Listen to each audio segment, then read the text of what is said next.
CM Siddaramaiah ವಿರುದ್ಧ BJP ರಾಜ್ಯಾಧ್ಯಕ್ಷ B Y Vijayendra ವಾಗ್ದಾಳಿ ನಡೆಸಿದ್ದಾರೆ. 2 ತಿಂಗಳಿಂದ ರಾಜ್ಯದಲ್ಲಿ ಸರ್ಕಾರವೇ ಇಲ್ಲದಂತಾಗಿದೆ. ಕಾಂಗ್ರೆಸ್ ಸರ್ಕಾರ ಜನಪ್ರಿಯತೆ ಕಳ್ಕೊಂಡಿದೆ. ತಾವು ನಿರಪರಾಧಿ ಅಂತ ಸಿದ್ದರಾಮಯ್ಯ ಹೇಳ್ಕೊಳ್ತಾ ಇದ್ದಾರೆ.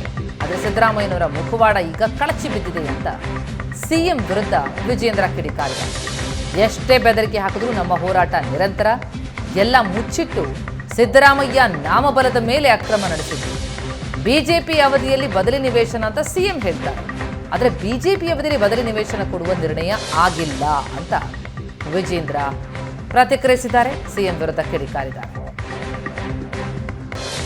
ಏನು ಸಿದ್ದರಾಮಯ್ಯನವ್ರನ್ನ ಅಲ್ಲಾಡಿಸೋದಕ್ಕೆ ಸಾಧ್ಯನೇ ಇಲ್ಲ. ಸಿದ್ದರಾಮಯ್ಯನವ್ರನ್ನ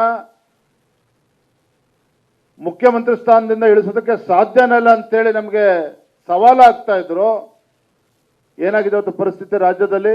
ಕಳೆದ 2 ತಿಂಗಳುಗಳಿಂದ ರಾಜ್ಯದಲ್ಲಿ ಇವತ್ತು ಒಂದು ಆಡಳಿತ ಪಕ್ಷ ಇದೆ, ರಾಜ್ಯದಲ್ಲಿ ಆಡಳಿತ ಇದೆ ಅಂತಕ್ಕಂಥದ್ದು ಜನರೇ ಮರೆತು ಹೋಗಿದ್ದಾರೆ. ಬಾಮಾಯ್ದ ಜಮೀನು ಖರೀದಿ ಮಾಡೋ ಮುನ್ನವೇ ಮೂಡ ಅಕ್ವಿಷನ್ ಆಗಿರ್ತದೆ, ಲೇಔಟ್ ಕೂಡ ಫಾರ್ಮೇಶನ್ ಆಗಿರ್ತದೆ. ಲೇಔಟ್ ಅದರಲ್ಲಿ ಸೈಟ್ಗಳು ಕೂಡ ಮಾರಾಟ ಆಗಿರ್ತದೆ. ಕೆಲವು ಸೈಟ್ಗಳು ಸಿದ್ದರಾಮಯ್ಯನವರ ನಾಮಬಲದ ಮೇಲೆ ಎಲ್ಲವೂ ಕೂಡ ಅಕ್ರಮವಾಗಿ ನಡೆದುಕೊಂಡು ಹೋಗ್ತದೆ.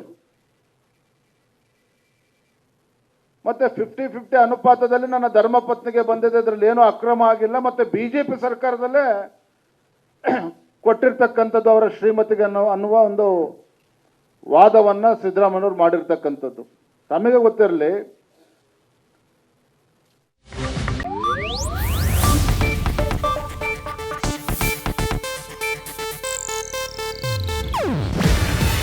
ಇದು ಏಷ್ಯಾನೆಟ್ ನ್ಯೂಸ್ ನೆಟ್ವರ್ಕ್ ಪ್ರಸ್ತುತಿ.